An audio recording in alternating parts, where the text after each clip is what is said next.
Leaders are not born in a womb. They are forged through heat, pressure, and a whole lot of sweat.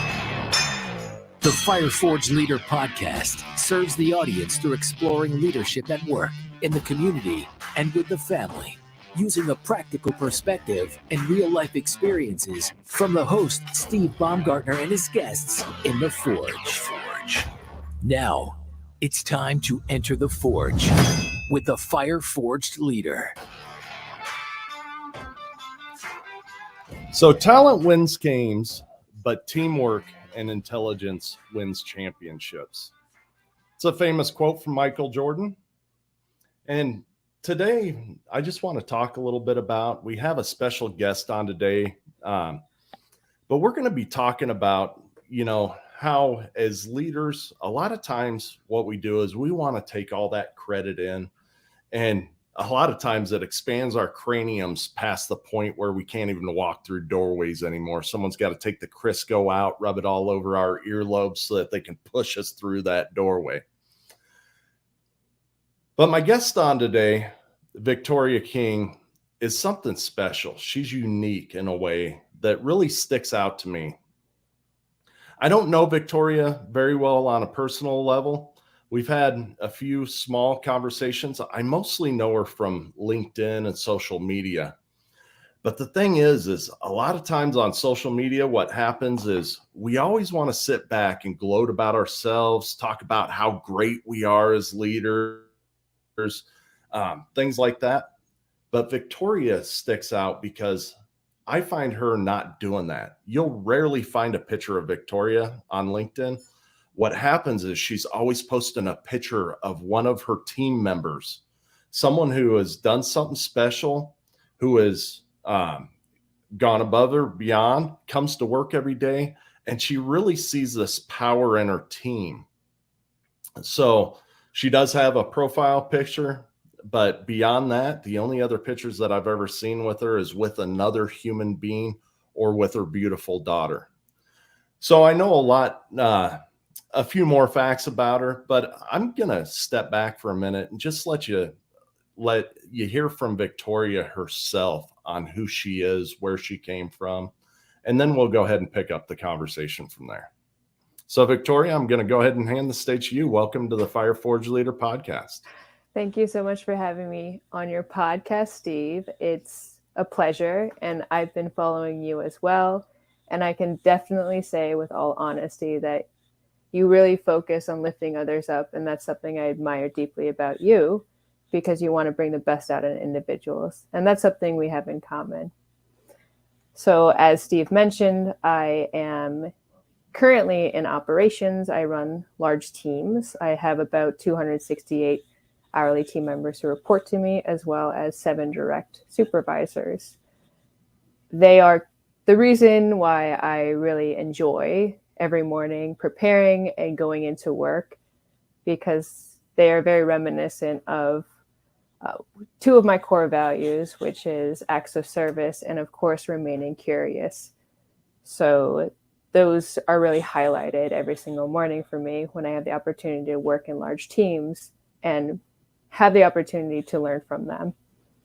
So yes, that is kind of my current role. And I greatly enjoy it. So thank you, Steve. Thanks for having me on. Yeah, that's awesome. So this is pretty interesting, the acts of service and remaining curious. So the acts of service seems to be self-explanatory, but I'm interested in this remaining curious. What does that mean to you, Victoria? So remaining curious actually goes back to my foundation. My parents were both avid readers as well as students. My mom was a graduate at the University of Chicago, and my dad is an eye doctor. So he went through medical school. Where they met was actually at the University of Chicago. And one thing that they really bonded over was the drive for intellectual curiosity. I don't remember a time in my life or my childhood where my dad wasn't listening to either Roman history on car rides. That is where my love of Marcus Aurelius originated, as well as Roman strategies of war, because I don't remember a time where I wasn't listening to the great courses, the great American courses, either in my dad's car or seeing my mom with a book or some sort of learning contraption. She also was a homeschooler too. So she actually homeschooled many of me and my siblings, of which are many. There are 11 of us. So very dedicated in the education of their children. And you could see that that was a core value of theirs as well. So curiosity is really something that's embedded in my foundation and my family, and it was a main driver. And of course, that is something that keeps me very interested, and that makes me strive to learn more about other people. So I think people are the greatest assets, as you can probably tell from previous conversations. There's never too much that you can learn about somebody or yourself, for example. Introspection is a great activity. Oh, 100%. So just a little plug for homeschooling there. I'm sure that all the guests can already see how intelligent you are, Victoria. We also homeschool our children. I'm not that intelligent, so thank God that I got a wonderful wife who has 2 education degrees, a dyslexia specialist, and some other things, because she is an awesome homeschooler. So yeah, that's fantastic. God bless your mom too for 11 siblings and you. So 12 in total, right? Yes. Cheaper by the dozen. I teach math. Can you tell? I also beg to differ. I think you're very intellectual. So you have a podcast. You talk about great topics.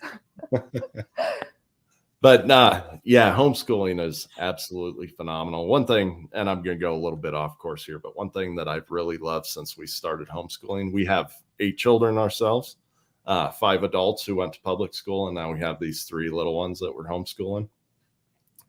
I absolutely love how contiguous it is. And going to public school myself, it was very start, stop, ramp up time. Being in manufacturing, we understand every time we start up equipment, it takes a while to get to full production, right?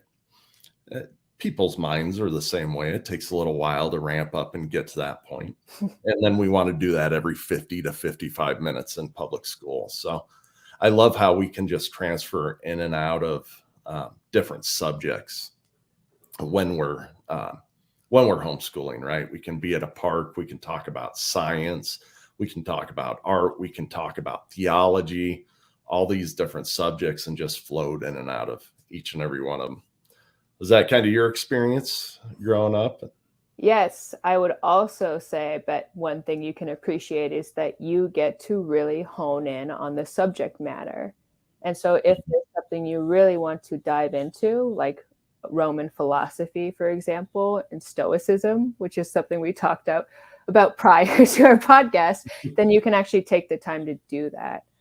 I remember my dad was very much involved in history, and he never quite found most history books in school, because eventually we did go off to school, into middle school and then high school, because 11 kids got a little bit too much, right? But he was always dissatisfied with the history books, so he decided to make his own. Now, I'll preface this. He decided to do all of the research on his own and do all these printouts about, oh yes, this is a great description of this war or this battle, and he'd print it out, and he just filled a binder, and he called it Hannah and Martha's history book. And it eventually got so large that he's like, I'm going to need a bigger binder. And they laughed at him. They're like, Dad, I don't think you realize that we're never going to read this.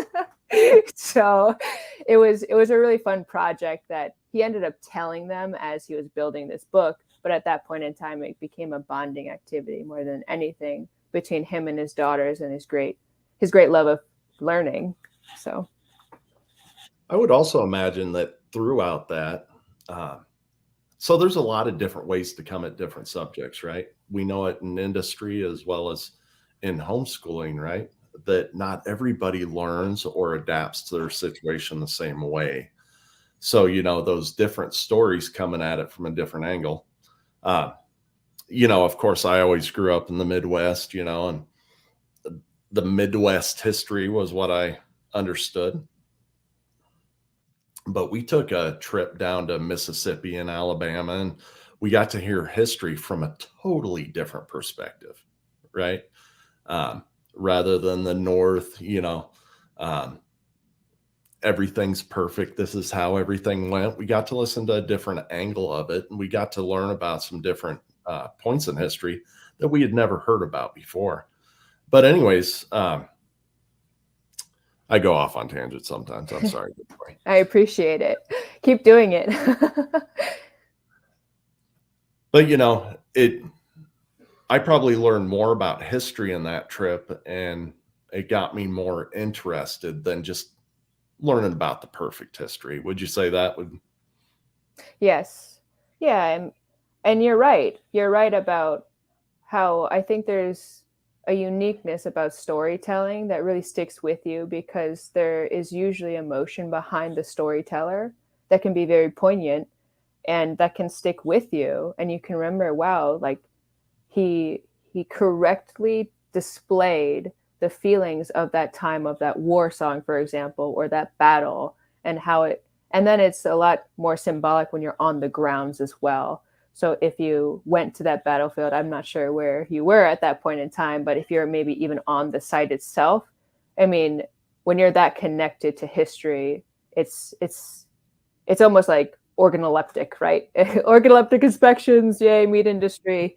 But you're using all of your senses to be really like present for that storytelling to kind of take place. And that's why it's so unique sometimes when you have people who are very passionate storytellers relay history in that way, because you remember it and that can spark something in you to be curious. So that's really cool that it happened for you, because I agree with you. I'm still not a big history buff, but It's okay. You have your moments, and there's still times where I'm sure you'll connect to it, and that's good. You like storytellers. That's something special. uh, I'm glad that you said the other word for sensory evaluation, because Yes. I can't even say the word. Yes, I actually just used that word today, so that's probably why it was front of mind. Bluff, right? There you go. So in our pre-brief before the podcast, we talked a little bit about your history and what really formed you into this leader that really cares about teams. I don't want to tell your story for you, Victoria, but as much as you'd like to share, I think that, just that story of you growing up and where your passion for that team really came from is important to carry on with the rest of this podcast. And I agree with you. And thank you for allowing the opportunity. I do want to preface this with just saying that the reason why I share this is probably similar to why Steve might share his stories. It's that if it can help one person, then it's worth sharing. And I used to not be open to sharing this, but I've come to, the economist in me has come to the realization that the better off test is if it helps just one person, then story should be told. So with that in mind, why I find so much meeting and teamwork is because it is something that is part of my family history. So when, as I mentioned, I am from a large family, and it's a large biracial family. And my mom, who I admire deeply, she struggled after the loss of my brother. So my brother, at the age of 16 going on 17, I believe, he was very depressed and he did commit suicide. And at that point in time, I was 13 years old, I believe, going on 14. And for that year, after my brother had passed, my mom really struggled with depression. And she succumbed to that depression a year later. And I used to be very angry about that occurrence, but I also recognize looking back that it's the cornerstone of my strength and the cornerstone of why teamwork really means something and at a very deep level to me. Because when she did pass, I recognized, as well as all of my siblings, that life was not going to get easy. And it was actually about to get a lot harder. Because, I mean, this was middle school. So kids, it's not even kids, and I don't blame kids either. They're going through emotional development, but they're not exactly the most easy to be around, especially when you're in a family that has had 2 suicides. And at that point in time, to add context, that was around the same time where media also and people in general didn't understand mental illness. That was the time that Britney Spears, for example, they're saying, oh, lock her up in a mental institution. Lindsay Lohan's out of control, conservatorship. There was just a lack of understanding about what mental health is and how to address it. And I don't blame people for that. I think that it can be very confusing. And I think we know a lot more about mental health now. But the fact of the matter is that was when the 2 suicides took place. So it was very difficult for my family and I to process that in that type of environment. With that being said, we aren't victims. We really came together like a team to cover bases and to lift each other up. And we did that by protecting each other in a way that's probably similar to what you've seen in my leadership. I will never let someone fall, and I will never let somebody be left behind. And that's something that I've brought into my leadership style is I will never let a brother or sister be left behind, and I'll make sure to always cover their bases until they can get back up. And that is something that all of my siblings have and have done for each other. And that's how we kind of came together. And that's an immense strength because that's something that I started cultivating at an early age out of this misfortune, which actually turned into the cornerstone of strength for me and my family and my siblings. And so that was kind of how the seed of kind of teamwork. And of course, there's some other things, right? I obviously am very competitive, as you can probably tell. I attribute that to kind of having 7 brothers, and I wouldn't take that back for the world. That's kind of been a driver of my high achievement. But those 2 things in collaboration, high achievement as well as team dynamic, are 2 things I've always wanted to cultivate and turn into a career. And for a while, that was a little bit harder to kind of juggle. I started in the meat industry as a manager trainee for a large packing plant in Indiana. And that's where I really started honing my teamwork skills and also my high achievements, not in that order. I first focused on high achievement, and then I realized that it was really empty to celebrate these things without celebrating in a way that lifted others up. So I learned that in my first career and my first stop on my roadmap of my career in the management trainee level. And that's where I really started bringing that home into, I don't want to be in a leadership position if I'm not giving all the glory to the team and lifting others up, because that is what resonates with me the most in terms of my core values, because it goes back to the teamwork that I've developed in my family, and family is so important to me. And I do view my team as my family, my work family and my home family. So that's kind of all a jumble of kind of things about how I kind of took that kind of collaboration from what was a sad and hard event in my life, and then where the foundations are for that teamwork and why it's so important for me to always be looking out for my brothers and sisters and never leaving them behind. A little bit of military thrown in there because both my grandparents, my 2 grandpas, were POWs. So there's a little touch of military, if you can't tell. Yeah, for sure. And, that military, people take it as good and bad, and there is good and bad within it. But, one thing that it does have is discipline. And when Yes. when our emotions fail us, we can always rely back on discipline, right? Yes, absolutely. And that would go hand in hand with high achievement. And, Steve, I'm sure that you can see this in yourself. It's as a high achiever yourself, you rely, like we talked about prior to the podcast, on the systems that you build. And I also am a strong believer that when you face really difficult challenges and you're able to build a system out of that challenge, I mean, that's like fire forged. Let's throw that plug in there. That's like a fire forged system right there. Whereas like, wow. And like you have to take that prototype and you've got to share it, right? If you can pull yourself out of something so difficult in your life, it's like, oh, okay, well, this is not something to look down or back at and be sad about.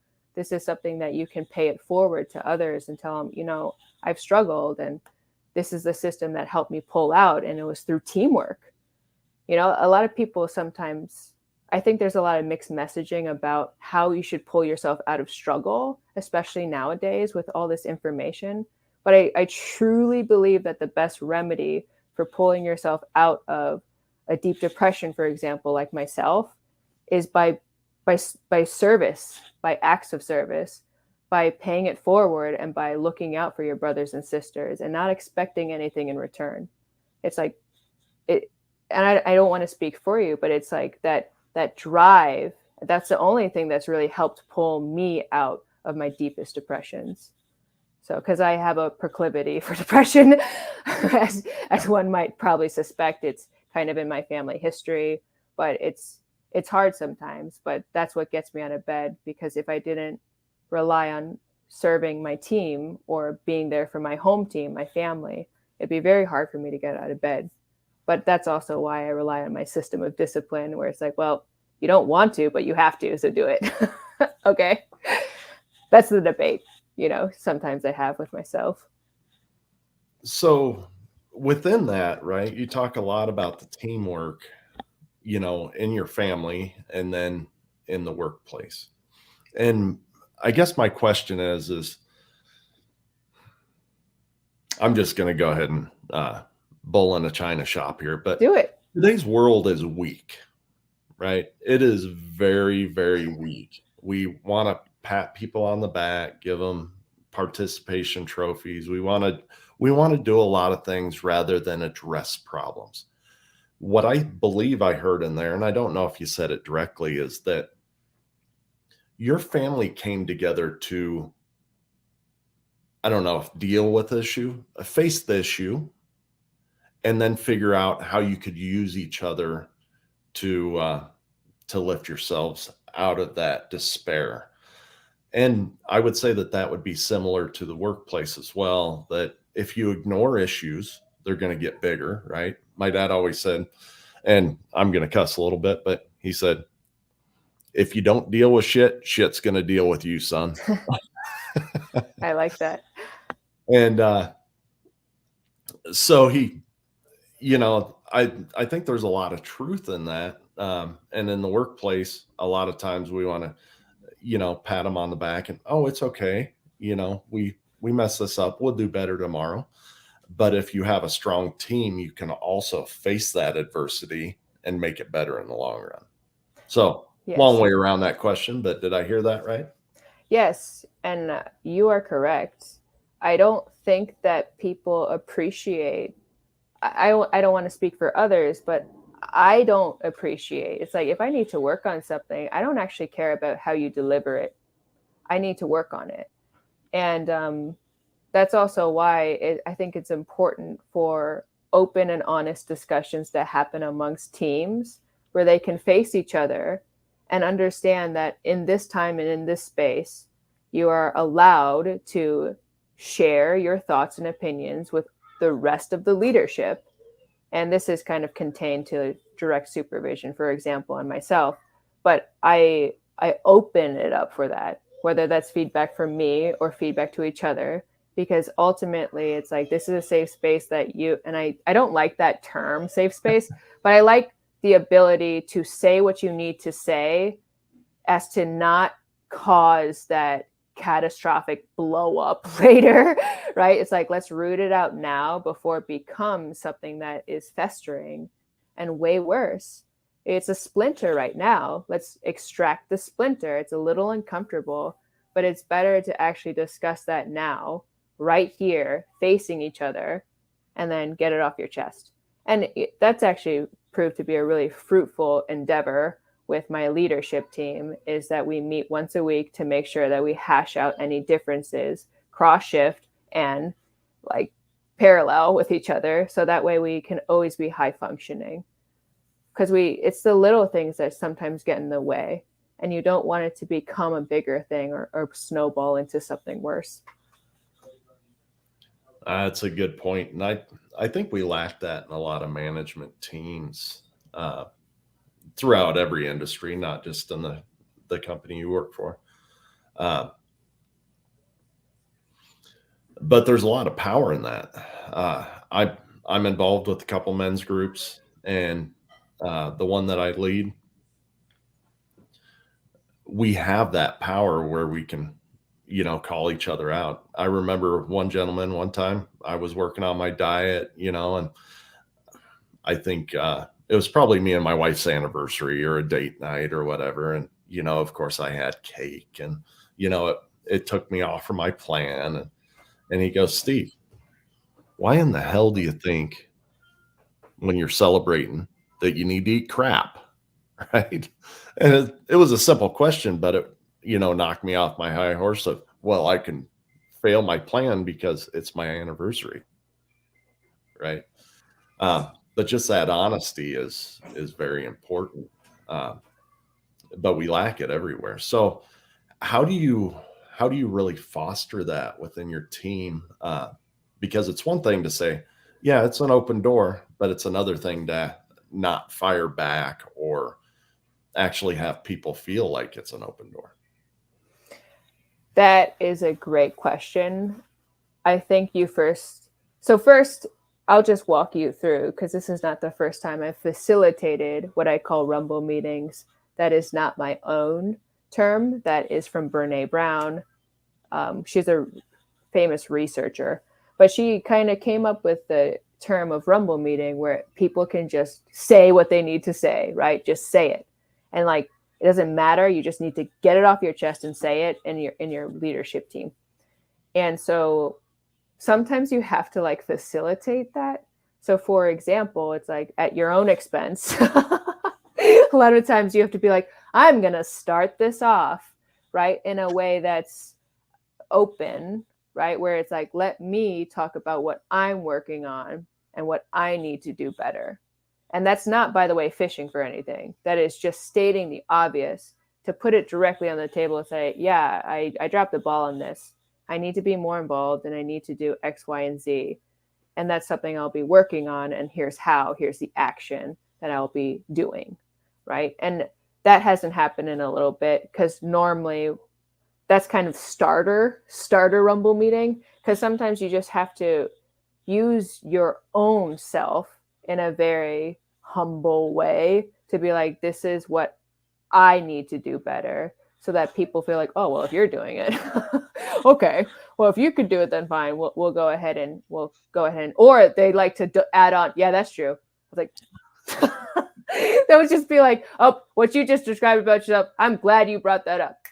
But it's also three good. more things on your list. Yeah, but it's also good, because then you can get that feedback. So it's almost like you mentioned at the beginning of the podcast, you need to be able to get over your own hype and realize that you've got blind spots too, and might as well just state your blind spots if you know about them.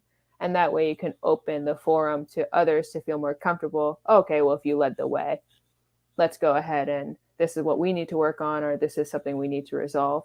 Now, that's kind of initial. And eventually once you don't necessarily even have to facilitate so much, once you have that structure of questions and using yourself as a sacrificial lamb, And I think it's hard sometimes to do that. So I understand people's reservations, but it's really empowering for people to see this is my blind spot and this is what I'm doing to try to minimize it. And I'd appreciate your feedback as I work on that because I need to get better.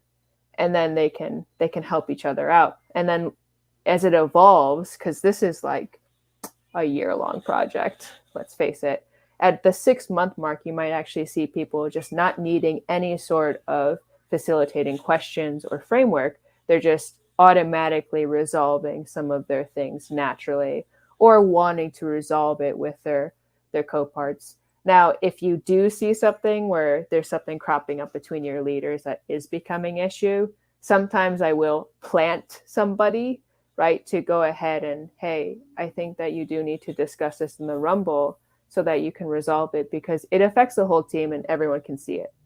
We're all like lying to ourselves if we don't see something butting up between leaders, right? And so the best way is like, we have that Rumble, it's predetermined time, and I think you should settle it. Like settle whatever you need to settle with that individual. And surprisingly, they get over it. It's like you build a bridge and you get over it. And that's happened a couple of times in our, and they're very private, so I won't talk about what we've discussed and whatnot. Yep. But that's how they've gotten over some of their hurdles. But yes, when you start off Rumble meetings, you have to be a facilitator and use yourself, for example. So prepared to be humbled, I will say. So I'm a huge Jocko fan. So I like the extreme ownership portion of that at the beginning. A lot of good comes from that, whether you're at home or, in the workplace. So the interesting thing about that whole Rumble meeting that I find is that every time that there's a dispute, it's 90% perception, right? And then there's some other things, and it's probably only about 1% reality when we get down into it. So what you're doing in these things is it really just brings out the reality. This is what I'm really thinking, and we can, quench that flame or, talk about it and get down to the reality, and all the perceptions go away. Oh, absolutely. And I think to your point, you have to put out this spark before it becomes a fire, because building upon what you just said about people's perception, people are inclined to be great storytellers, but they can also tell stories to themselves that don't serve them. And so you have someone that will start collecting evidence or information or this kind of perceptive detail here that builds kind of this narrative that's typically doesn't serve them. So it's against them, right? And then all of a sudden they're like, well, you did this and this and this and this, and I think it's all because you don't like me or something of that kind of nature. And then it turns out that they're all totally unrelated and that all could have been avoided. But the problem is when that narrative starts building up and there's no stoppage of it, putting out the flame, for example, people will launch into something that can really damage a working relationship. So, and I've seen this unfortunately happen. And I've been somebody who has unfortunately that I've let that happen, where I've built up what I call a Netflix series in my head. And I didn't just stop and like pick up my phone and just be like, hey, I'm just really mulling over what was said in XYZ. Is that what was meant? And they're like, no. Oh, okay, great. You cleared up yourself. But I realized that I could take that and we could have these clear ups ourselves if we kind of face them head on. Because those Netflix series can really become catastrophic. And then you just have this really high risk of destroying a working relationship that you ought not to. And, when you hurt somebody, you can't decide that you didn't. That's a famous quote from Louis C.K. that I always go back to. It's like, when you've hurt someone, you can't decide that you didn't. And so I never want to get to that ground where you've hurt someone, because it takes at least 6 months to kind of get over that hurt, at least and people might say, yeah, I forgive you. But really they're thinking about what was said in that explosion for a little bit. And of course, when there's even just a reminiscent of a kind of scuffle, the first thing they do is, yeah, remember that one time you said this? And you're like, I thought you said you forgave me for that, right? That's why I'm like, everything needs to be judicious when you're kind of saying it and snuffed out as soon as possible. So that way you don't lead to these great big Netflix climaxes that are ending in a massive scream out session. And they never get that bad, right? But I'm just being a little theatrical. But, saying things that hurt people in a way, because sometimes someone and then you can say something that hurts them and it's going to hurt them. And you said it and you're like, wow, I really wish I didn't let myself get up to that point. So that's what we're trying to simulate with the Rumbles is I don't want my leadership. So even if I had to facilitate them putting out these sparks, it's so much easier to put out the spark than the massive forest fire of when people start throwing things like claims and words and sentences and extrapolations of perceptions on other people. It's like that is like gasoline. So for sure. So just a funny story. You're talking about how people build up these stories in their minds and they become reality. So don't tell her I'm going to talk about my wife a little bit. So yesterday, take my daughter to soccer practice, right? And, she's out there kicking the ball around. I'm over there doing that. My wife takes the other two kids and playing at the playground. And I got a 2-year-old boy. He was chasing some kid with a stick, right? He was doing what a 2-year-old does. But anyways, these little bit older kids, ran away and called him a demon or something. And, I didn't know all this, but when I came over and my wife's like, well, that lady over there, she said that our kid was a demon. I'm like, that one right over there? She goes, well, she didn't say it, but her kid said it. I said, well, kids come up with stuff, right? I mean, it's kind of hard to say that she told them that our kids are demons, right? Yeah, exactly. But, I mean, you just sit there and stew about things and build it up. So I love this approach with the Rumble meeting, and I'm probably going to start working on that one myself because I think a lot can be gained from it, right? Oh, yeah. And it doesn't have to be like this huge session. It can be as long or short as you need it to be. So ours tends to be about an hour, but it can be like 30 minutes sometimes. And what we also do is, like I say, we've also got to make sure that there's positivity because we want to balance it a little bit. So we always kind of have a nod to folks' accomplishments or like what they want to highlight from their learning and their personal development, or if they want to talk about their vacation and if they have pictures. So we kind of try to balance the feedback because sometimes it can be too much. We've had meetings where it was too much and then it was like, I never want to do this Rumble meeting again. We're like, okay, so now we got to balance it by lifting it up to make sure that it's well-rounded in its approach. And so, yeah, I encourage people to try it. I think it's a really good attribute. And it can be right after your numbers meetings, right? Because we actually normally cover strategy, numbers, efficiencies, and then we kind of launch into what we need to cover as a group to make sure that we are working together as one. That's awesome. That's awesome. So switching gears a little bit, we talked about where you came from, and what drives you. Have you had any mentors along the path that have helped you? Many. I'm so happy you asked this question. I want to shout out to many people because the person I stand before you today is actually someone who has been supported and lifted up by many people. I don't take credit for many of even what appears to kind of be my character development because I only got here through the great fortune of having others believe in me. And I think that's really important to life to kind of have those mentors and have those individuals and also acknowledge them.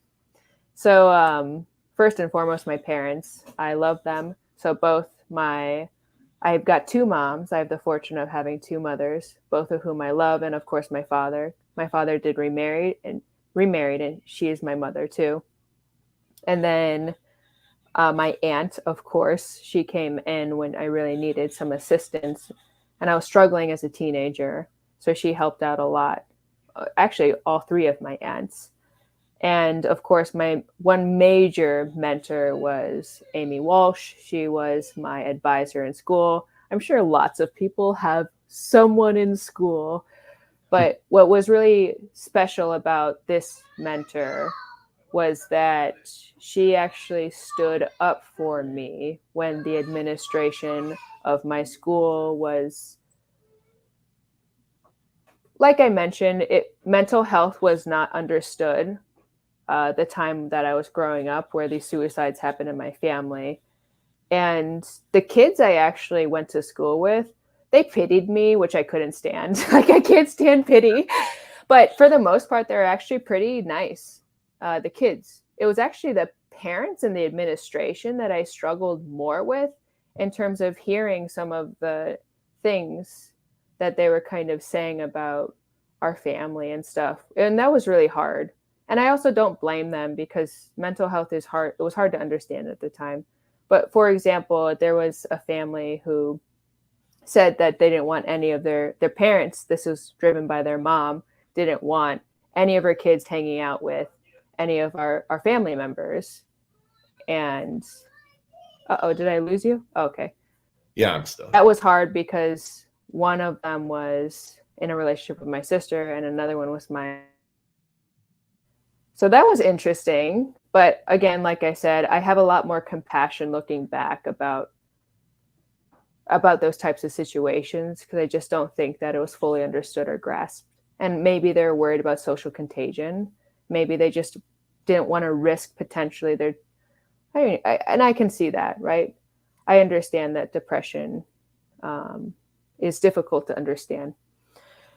But like the school administration, going back to that, was really interesting. And there was a teachers meeting, and I found this out from my Mrs. Walsh's sister when I was 19, a couple of years later. But like Mrs. Walsh had actually stood up in the meeting and said, we got to stop trying to target this girl and stop treating her as a liability. Like, it's not appropriate that you're trying to kick her out of the school when she just lost her mom. And, you know, that simple act of like standing up, because it's really hard to do that, especially in a teacher's meeting, especially when you're the only one. Because everyone thought I was a troublemaker. Some of the business administration, and I don't make this up, they thought I was a liability. They thought I might commit suicide, and they didn't know how to handle that. And so she was the one who actually became my school advisor. And she is the one who really taught me to kind of refocus and be like, you know, you got to outperform and start focusing on school and beat them at their own game. So she really helped cultivate some of that competitiveness and started taking some of my acting out, because I was no angel, by the way. Like, I was annoying. Like, come on, you're a middle schooler, and I needed attention, right? Because I'd lost my mom, and it was a tough time. I wasn't so bad, but they really did try to get me out of the school, suspensions and demerits. And again, I don't blame them. But it was a tough time. But she was the one who was like, turn this around, use that brain, and start focusing on beating them at their own game. And so that is when I really started becoming academically inclined. And she really helped put me on that path. So, because she believed in me, and that's really important. Right. So she's a great mentor. And of course, I've had many great mentors along the way. So Krista D.C. Quinn, Chuck Stites, those were my two major mentors in college. Chuck Stites ran the meat science lab at University of Illinois. Shout out, Chuck, you're amazing. And Krista D.C. Quinn actually is the head of the IPM program, pest management. That's actually what I did throughout college. I worked that job as well as in the meat science lab as a lab assistant. That's most of my two jobs through college. So they were my mentors, because they're also my bosses. And then I, of course, continued my mentorship with Rachel Miller. She's amazing.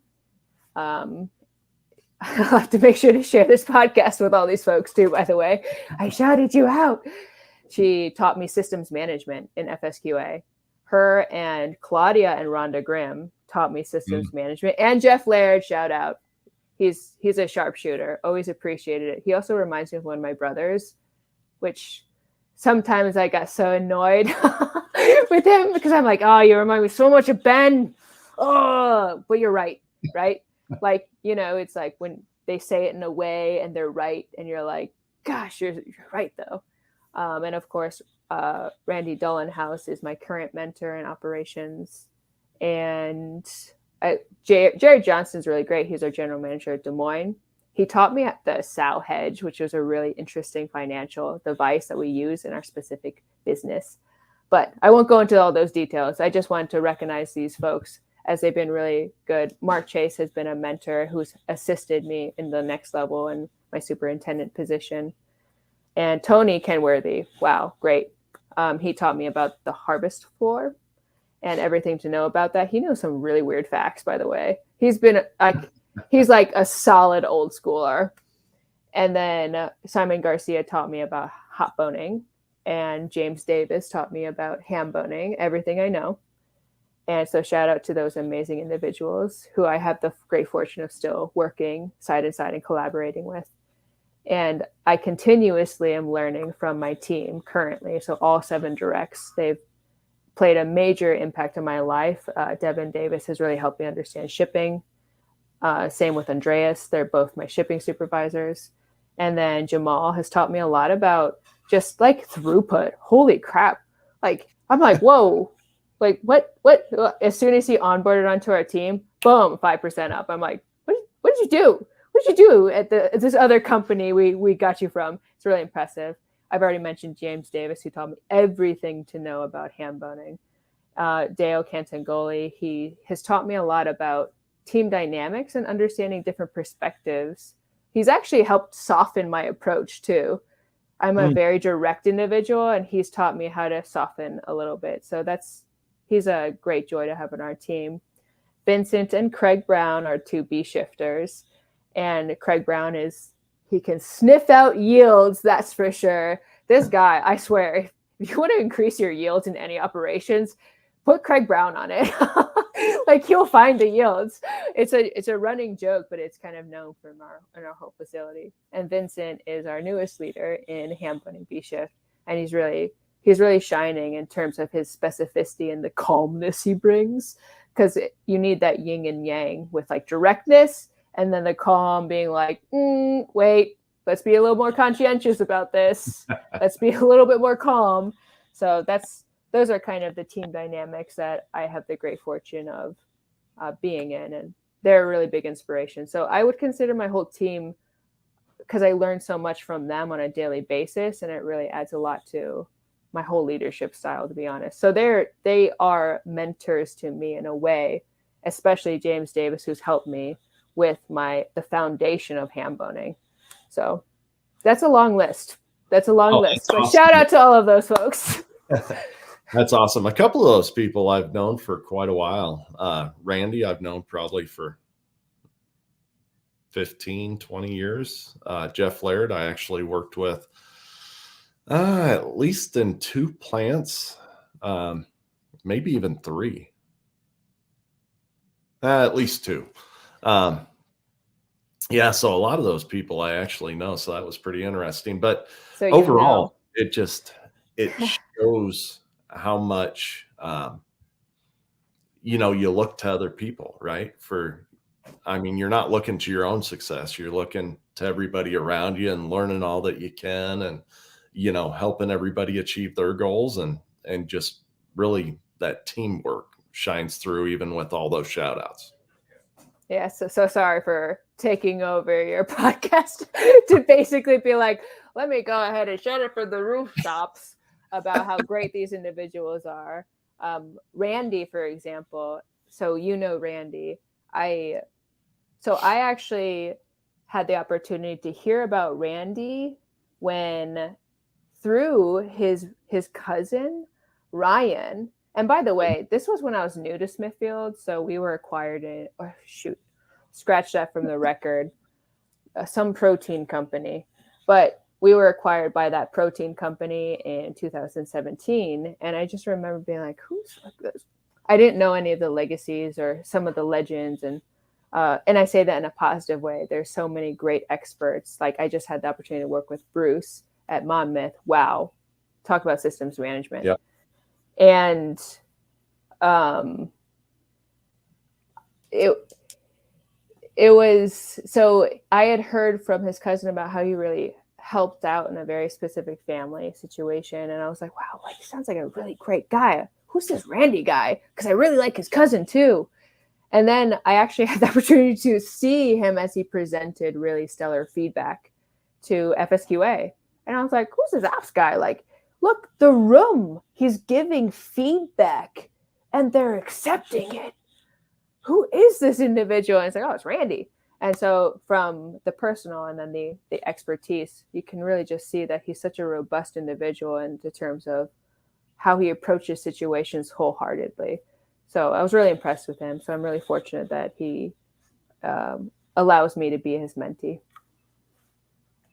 And he's got a unique personality as well. I mean, he can say the most straightforward things. Yeah. Never offend anybody in the room. I mean, it's a gift. It's a gift. Like I said, I'm like, if there is one room, it's like put a VP of operations in a room full of FSQA individuals who's like, sometimes they can rub each other the wrong way. And like, they leave happy. I'm like, how did you just have a feedback session? And everyone's like, yeah, okay, we accept it. Thank you. And you're like, that's a gift. It's a gift giving feedback. So. Oh, for sure. For sure. Well, we're wrapping up on about an hour. Couple things that I really took away today, Victoria, was you got to tackle tough topics. I mean, that's probably the biggest thing that I heard all the way from, and I can feel the pain, I can feel the pain of, you losing your brother, you losing your mother. But then I can also feel that coming together of your family, that's just awesome. My older brother and myself, we have that a lot as well. And I know what that feels like because we both went through those tough topics. But, to be able to tackle those tough things and come out to the other side, you can't ignore them. You can't cover them over. You can't kick dirt on top of them. You got to actually face them. And face them with a group of people that you trust. I don't know if it's a couple topics. That's the main one that I'm walking away with today. Yeah, I agree. And thank you. I think that's an eloquent summary. It's straightforward, which I appreciate as a direct personality. So I can't say it enough. I appreciate you coming on. I could talk to you for the rest of the night because I think you're an amazing individual. I love what you do with your team. I love your personality. Your backstory is fascinating and how you've just overcome throughout your whole life. So once again, I'm honored to have you on the Fireforge Leader podcast. And we're probably going to have to pick this up again in the future. I would greatly appreciate that. And now I'm going to lift you up, Steve, because I'm really inspired by the work that you're doing. I think more people, if they're called to kind of that great service of always looking out for others and saying, this is the story and tackling challenges, and here's the systems management that have developed it from this, and I can help you. It's really inspiring when you're paying it forward and how you pay it forward. And I think you connect deeply to a lot of the people in our kind of realm, but also outside of that realm. And not enough can be said about how selfless you are. So I'm honored to be on your podcast and to be part of this mission to help others to really become Fireforge leaders and to realize that your pain can be your greatest strength. That's awesome. I'm not very good at taking praise, so I'm just going to say thank you.